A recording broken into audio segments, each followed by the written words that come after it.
In the heart of India, tigers battle for dominance among the ruins of a lost empire.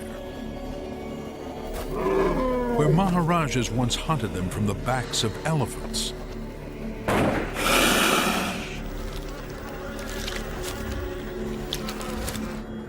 tigers now call this remote, protected wilderness home.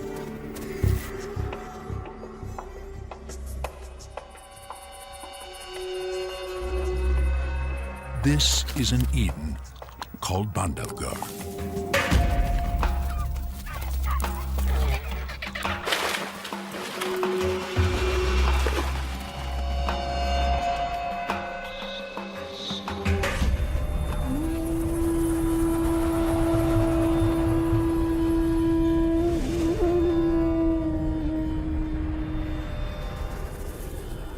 The Bandhavgarh Plateau.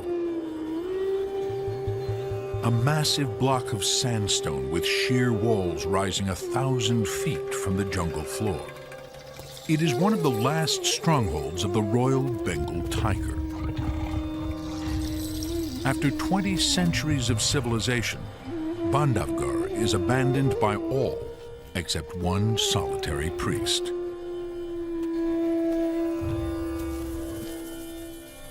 The old priest marks the end of a long line of holy men who once tended the sacred shrines here on the plateau.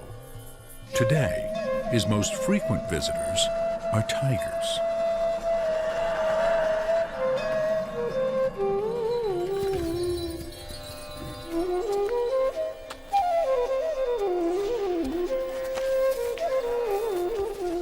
Centuries ago, Bandhavgarh was the capital of a powerful dynasty, ruled by a line of devout Maharajas, followers of a pantheon of Hindu gods.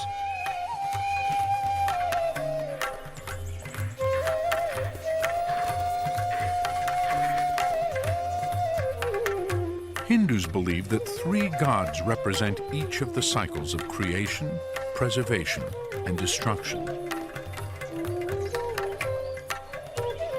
This is Vishnu, the preserver of life. His monumental statue lies sleeping in a clearing at the foot of the plateau.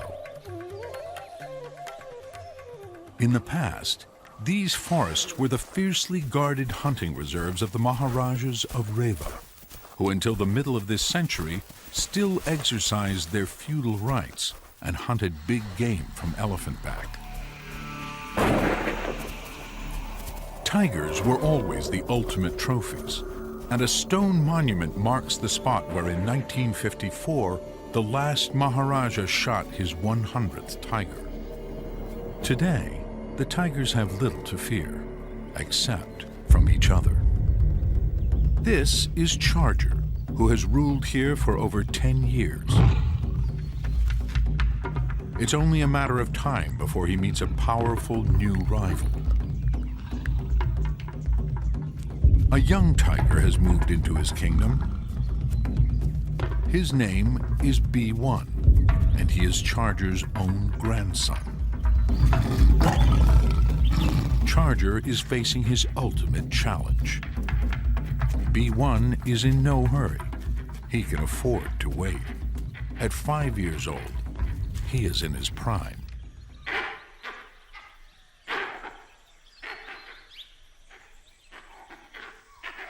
This tigress has killed a cheetal stag.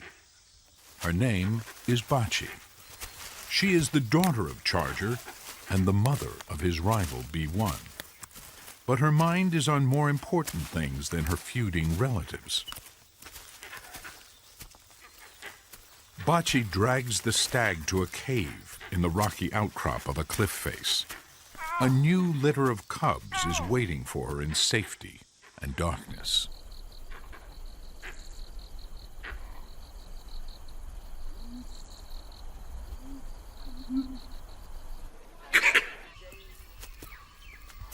The next morning, Bachi emerges from her lair with her 2 cubs.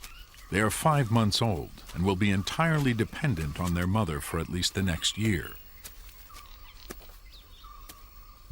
The young cubs are at their most vulnerable now, and Bachi will never be far away for long.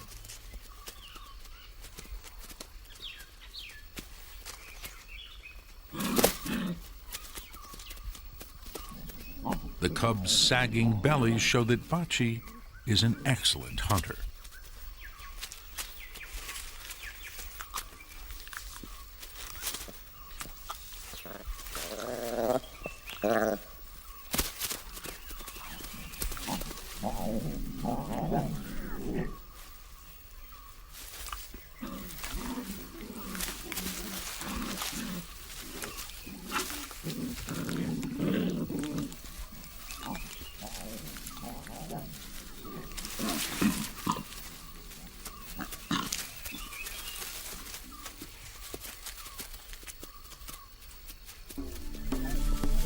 The monsoon is ending, but the atmosphere is still humid. Soon the grasses will start to turn brown and die back. In a grassy meadow beyond the plateau, B1 is moving purposefully. His presence sends a ripple of fear through the grazing herds of spotted deer. But B1 is not hungry. The alarm calls of the herds have reached Charger. B1 is approaching fast, pushing into his territory.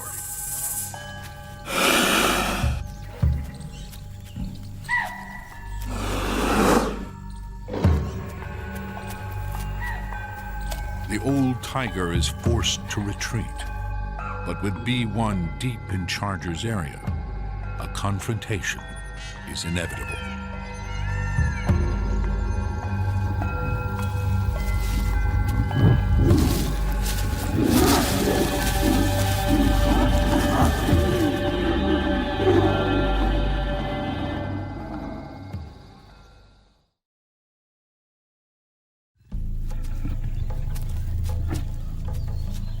By morning, Charger's reign is over.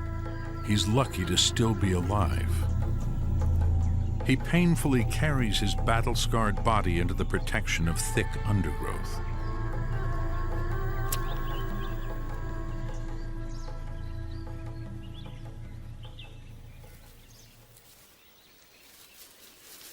B1 has not escaped uninjured. But unlike his grandfather, B1 is young, and his wounds will heal quickly. Be it the rise and fall of great and powerful dynasties, or the individual fortune of a particular tiger, Hinduism provides an overarching philosophy which places all existence on the same wheel of fate. Destiny is driven by karma and is overseen by a trinity of gods and their numerous incarnations.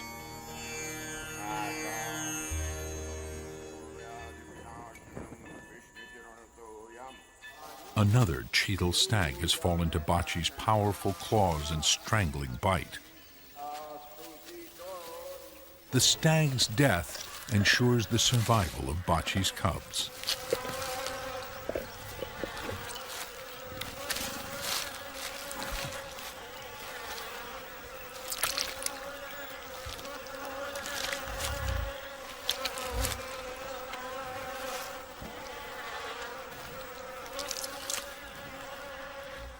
Different species have evolved to position themselves at different points of this wheel of birth, life, and death.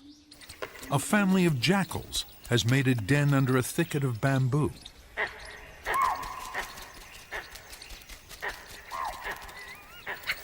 These cubs were born only a few weeks ago, but the den also holds another generation of jackals, older cubs, that will suckle alongside their younger siblings. That this pair of adult jackals can support 2 litters at the same time is a demonstration of Bandhavgarh's natural bounty.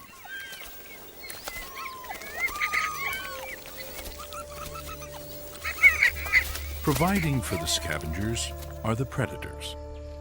With 2 hungry cubs to feed, Bachi has to kill more and more often.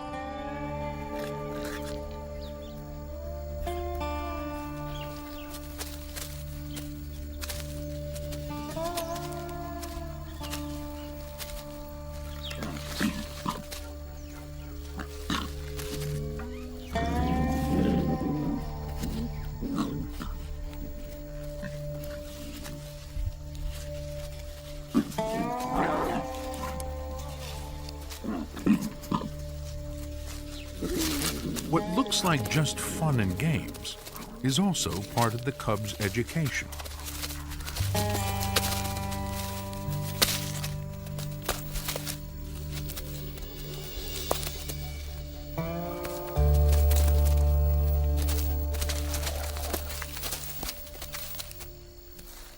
They need to learn fast, and each day Bocce leads the cubs to new challenges. A small step for Bocce, but this is a giant leap for a youngster. Tiger cubs learn all they know from their mothers, and these are the critical formative months. Ow!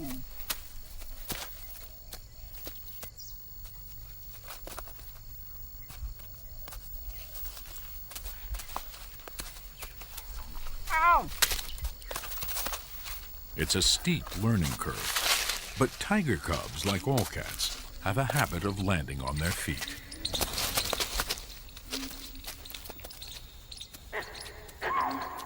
Bocce calls an end to play.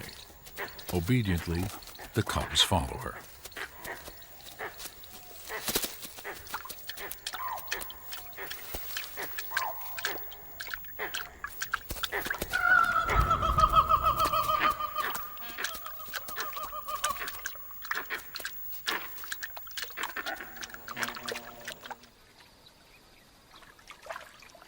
Sambar deer browse on the marshes.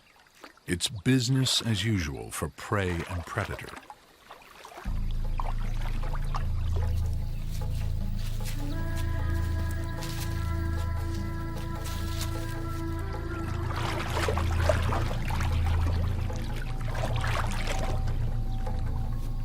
With supreme confidence, the new lord of Bandhavgarh makes his way through his territory. Tails raised and alarm calls sounding, the herds disappear into the long grasses. But B1 is not hunting today. He has come to reclaim a kill he hid the previous night. His wounds have now entirely healed, and B1 is a picture of power and health.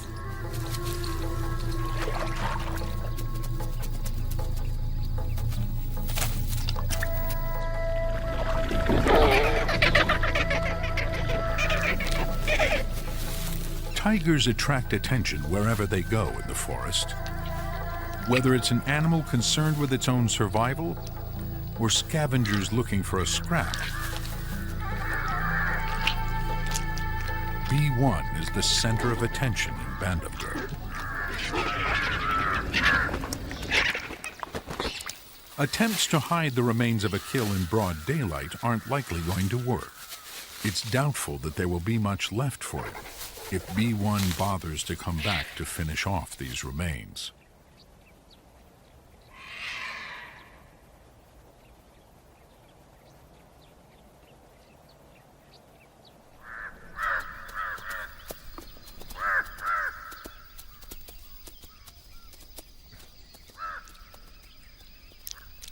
The crows are always quick to arrive, shortly followed by the vultures and then the jackals. Together they make up Bandhavgarh's motley recycling team.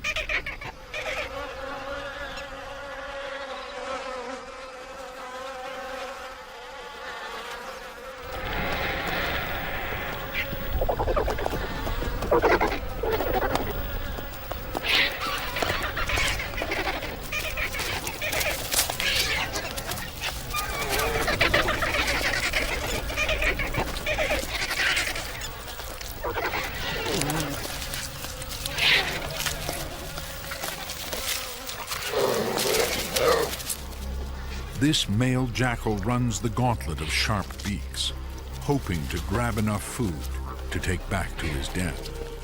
Heavily outnumbered, he stands his ground. He has a family to feed.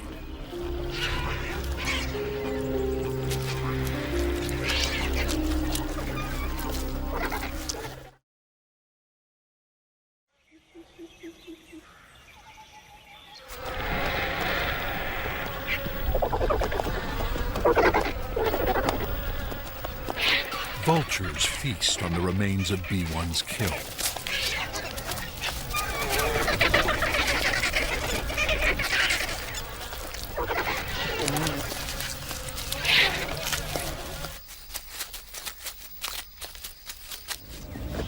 After running the gauntlet of sharp beaks, the male jackal heads back to his den with food for his family.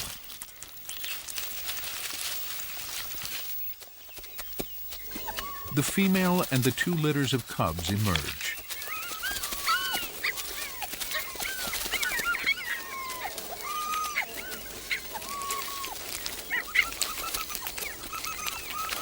The hastily consumed meal is regurgitated for the entire family to share.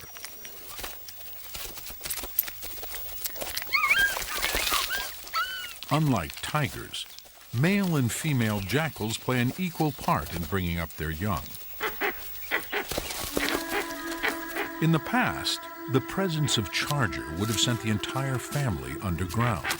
But even the jackals seem to realize that the once mighty tiger is no longer a serious threat.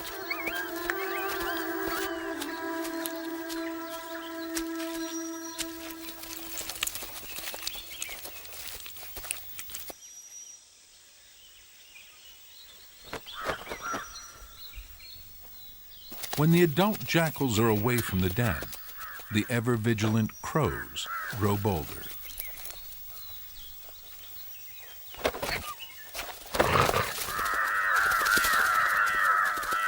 When the moment is right, they'll drop in for a quick bite.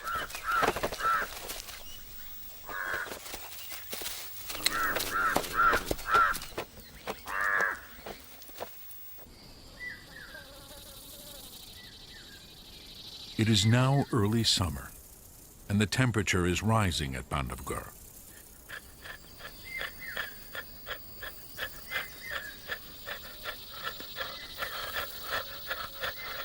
In the heat of the afternoon, Bachi and her cubs sleep.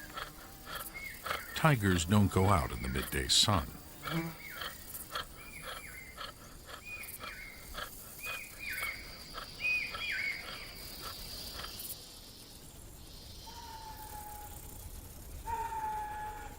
In the grass meadows, the cheetal have begun their annual rut.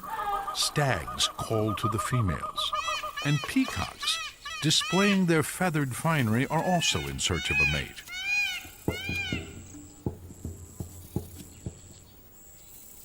Testosterone runs high as each mature stag looks to lay claim to as many females as he can hold on to.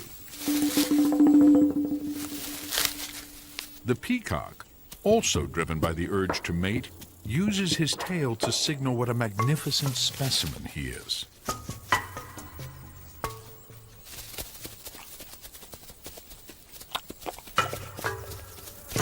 The grasslands are being divided up into the different harems of the most successful stags. The peacock has finally attracted some attention.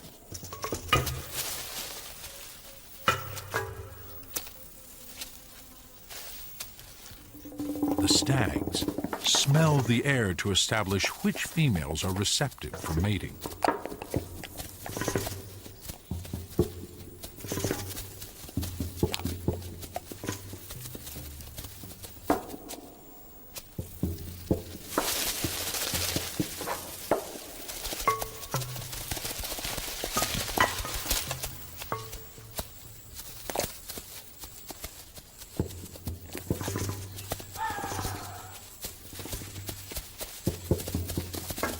Disputes are settled in the field, with rival males joining antlers.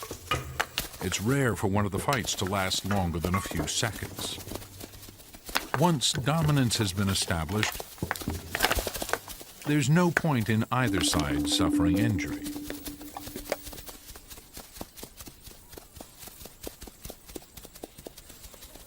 During the rut, the tigers can capitalize on the cheetal's lack of vigilance. The long grasses provide ideal cover. A stag with its mind on other things can easily walk right into the jaws of an awaiting tiger.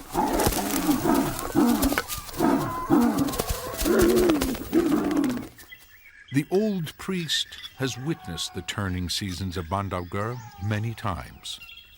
The same drama is played out year after year. It is now B1's turn to occupy center stage, his stomach full after a heavy meal of fresh cheetal.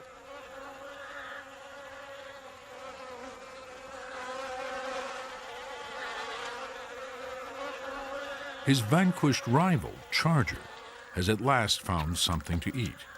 A very old kill. Although it's putrefying and rank, it is still welcomed. All tigers will scavenge. The appropriation of another's kill is a mark of dominance, a perk of being a tiger. But this rotting carcass is a little too ripe, even for Charger. He takes it into the water to wash it, to get rid of some of the flies, and to cool off.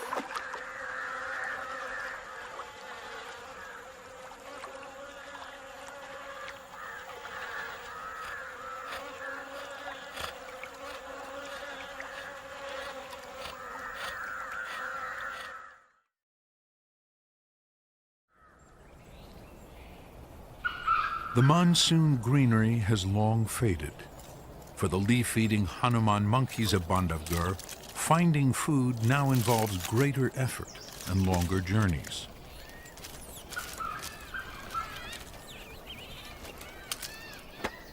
Hornbills also set off across the sparse canopy in search of summer bounty.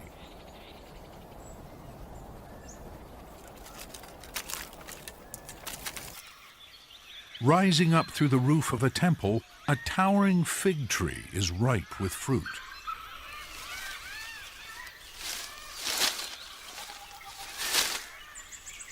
Langurs and hornbills converge in the branches to feast.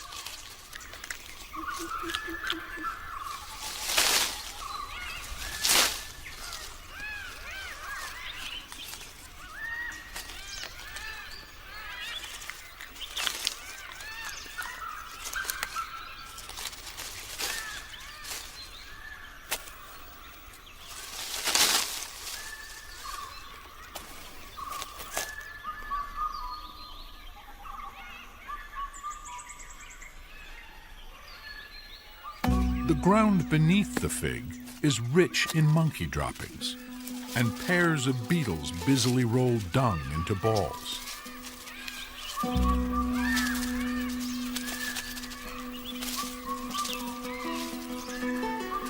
The whole process is part of the dung beetle's reproductive cycle, but also a part of a much larger system of regeneration.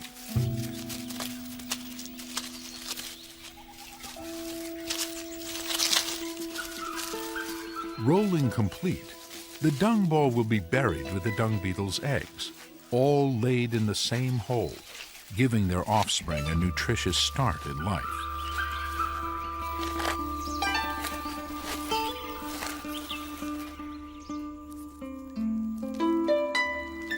The operation over, male and female fly their separate ways. The link between fig trees, monkeys, and dung beetles is just one of the many intricate cycles in the everyday life of Bandhavgarh.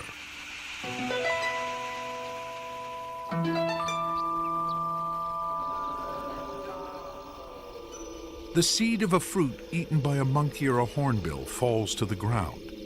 Rolled and buried by a dung beetle, the seed germinates. The shoots grow, and the limbs of the fig tree wrap around the columns and carved pillars of the temple, eventually breaking through the roof.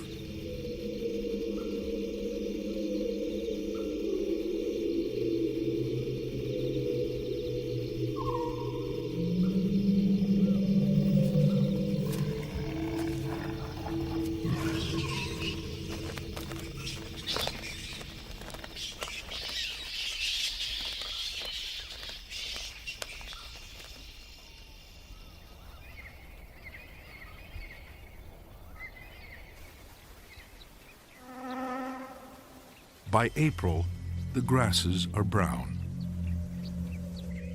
and the water holes have all but dried up.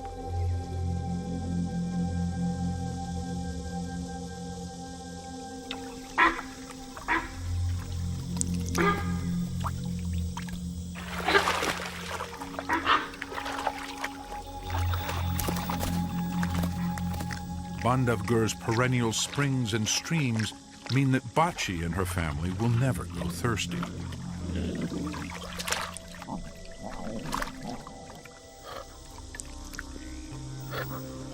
Others wait at a safe distance until the tigers have finished.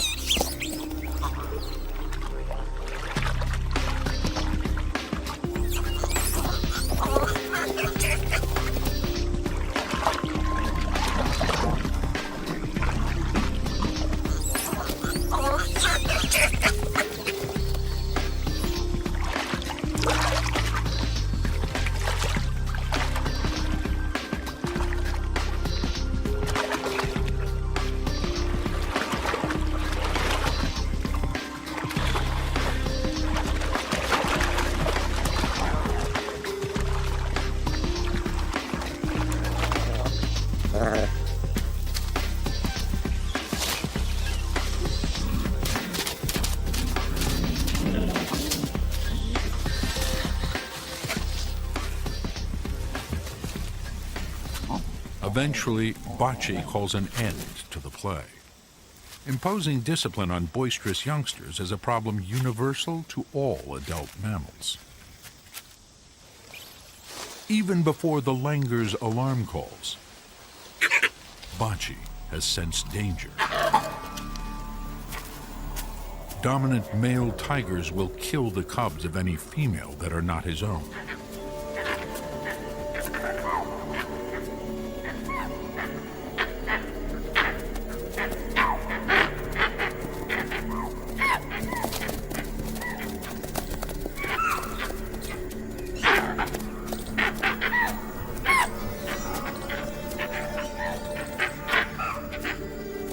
With just the flick of his tail, B1 sends the herd scattering in fear.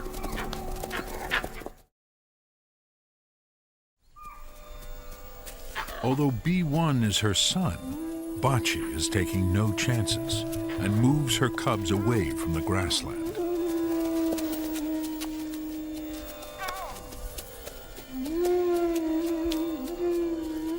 Bachi is not the only tiger avoiding B1. Charger cannot afford another encounter with his grandson.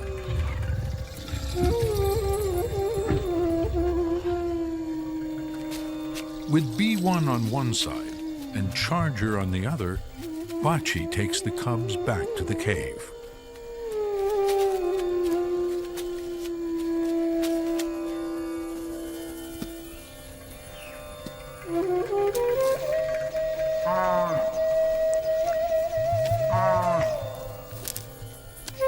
The cubs seem to instinctively appreciate the danger and will wait here in silence until Bachi returns.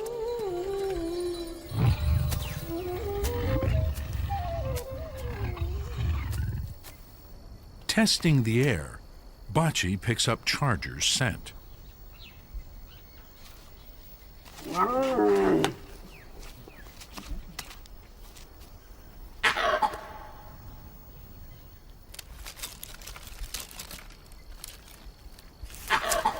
The tigress leaves her own scent for Charger to follow.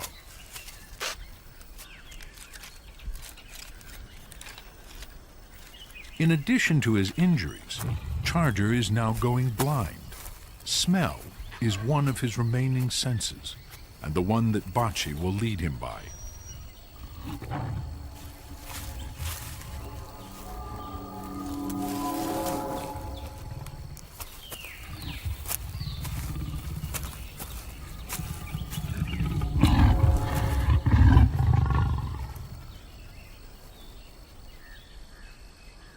Bachi has successfully drawn Charger away from the cave toward the water hole.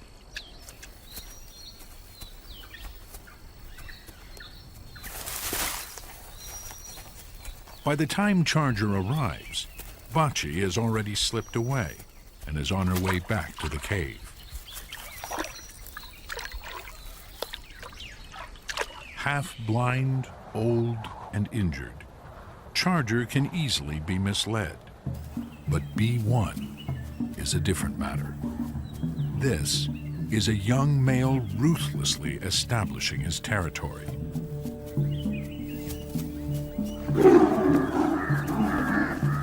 B1 has killed a cub.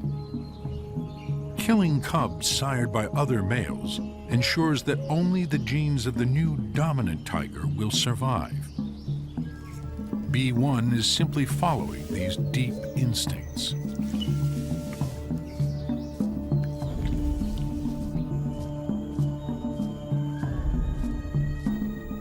Bachi returns to the cave where she left her 2 cubs.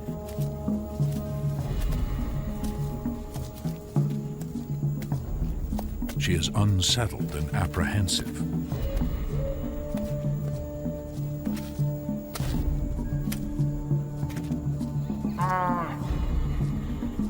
A special call brings out only one of her cubs.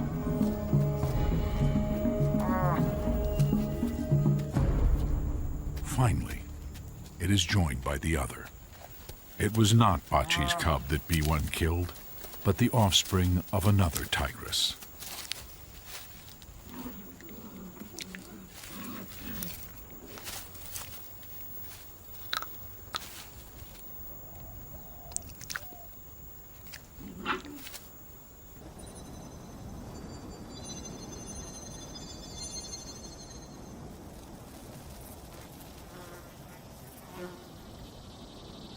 By the end of May, the temperatures of Bandhavgarh reach a searing 120 degrees.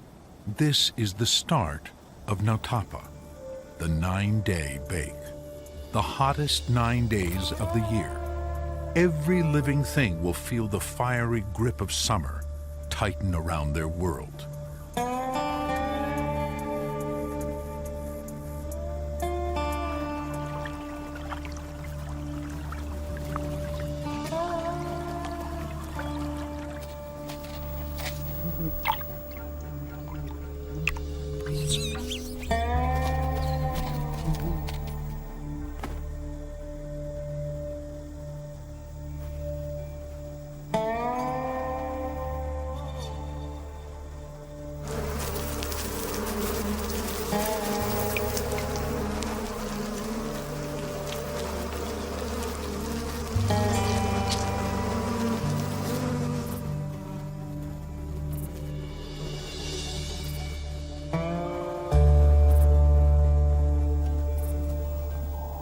By the end of June, thunder rumbles across the plains, and the monsoon winds start to blow.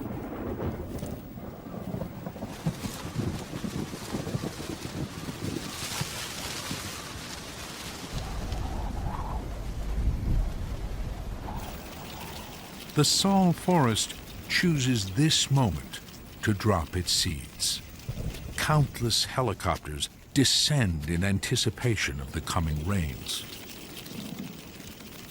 While sambar deer graze on the Sal seeds, a family of foxes picks off other seasonal windfalls.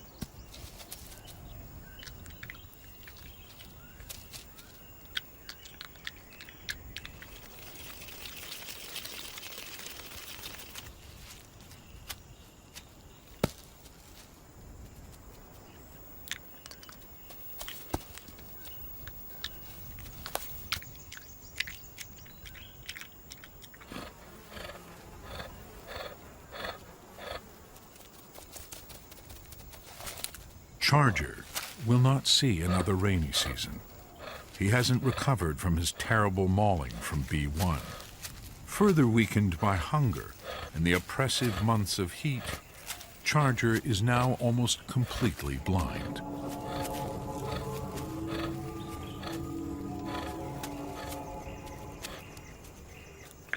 He makes his way to a cave at the base of the plateau and lies down for the last time.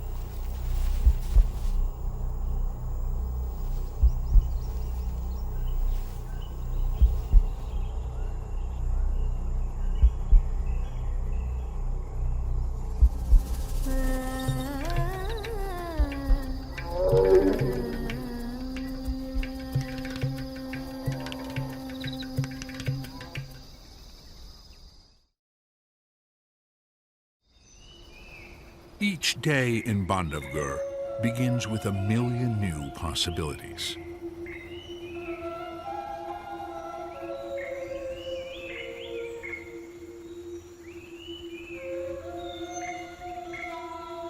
In another cave in the honeycombed foundations of the Great Plateau, B1 has female company. It's the tigress whose cub he killed.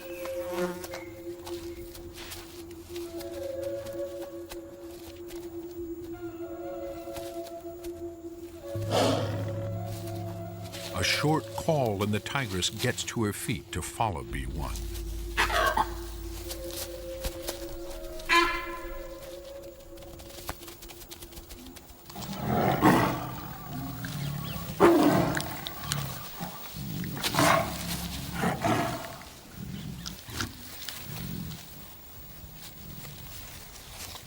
While the tigress is in heat, the pair will stay together, mating frequently throughout the day.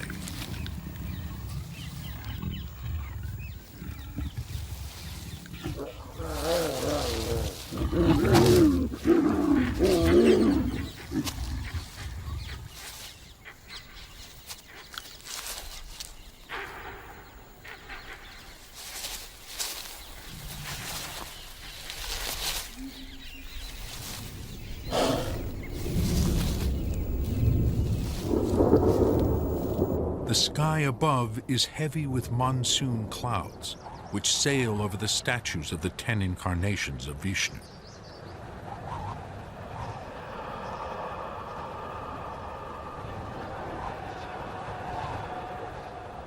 As the old priest gazes out across the familiar plains, he knows he might not witness another season. His only certainty is that the monsoon rains will once again fall and transform the lives of every creature in Bandhavgarh.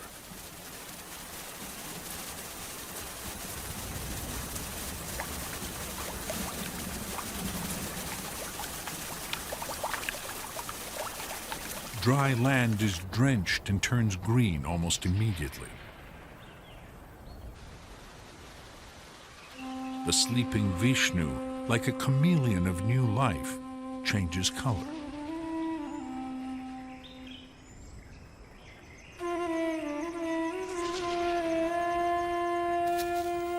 In the meadows, grasses spring up, providing new cover for predators and new grazing for prey.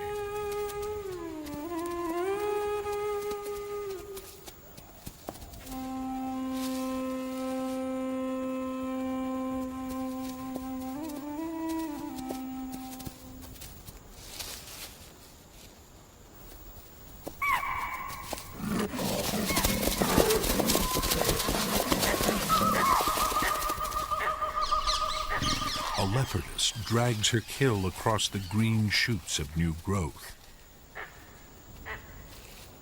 It's a race against time. Already the vultures are in the sky scanning the landscape. Their presence will draw unwanted attention, and the leopardess knows she must get the kill under cover as quickly as possible.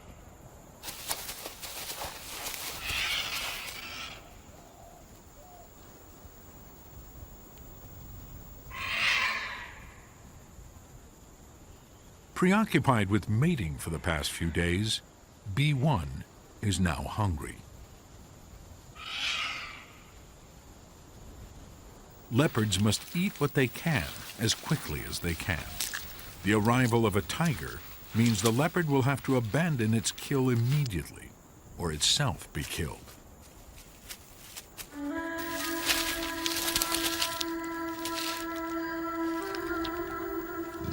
The meal is over for this leopardess. B1 has arrived. Far better climbers than tigers, the leopard makes for the safety of the upper branches above her now abandoned kill.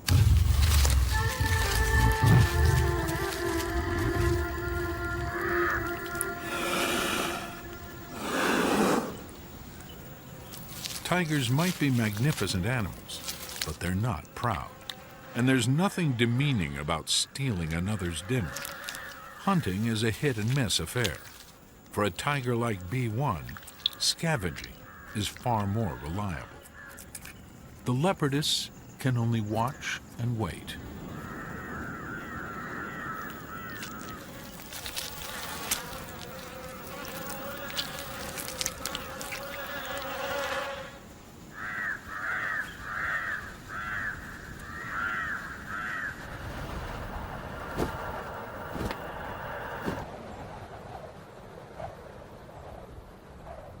The canopy of Bandhavgarh is once again flush with new growth and new life.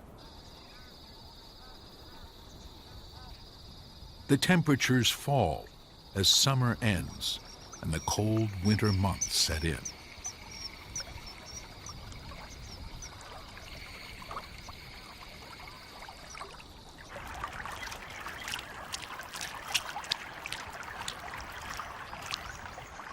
Stream beds that were bone dry and baked hard now run again. With the rains, insects are everywhere, and so too are their predators.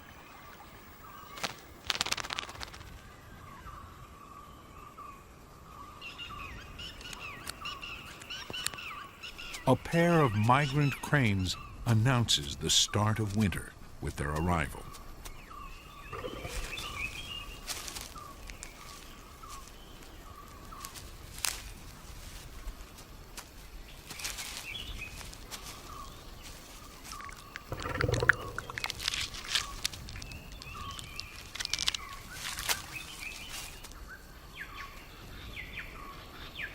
Bachi's cubs have reached 3/4 of their full size. They play, oblivious to any threat beyond the world of their family and the watchful gaze of Bachi.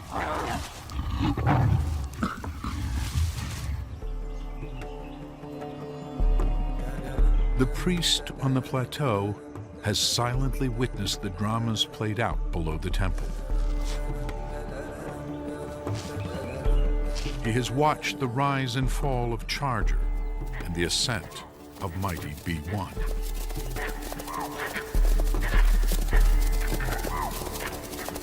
The Maharajas have come and gone. The future belongs to the next generation of tigers in an Eden called Bandhavgarh.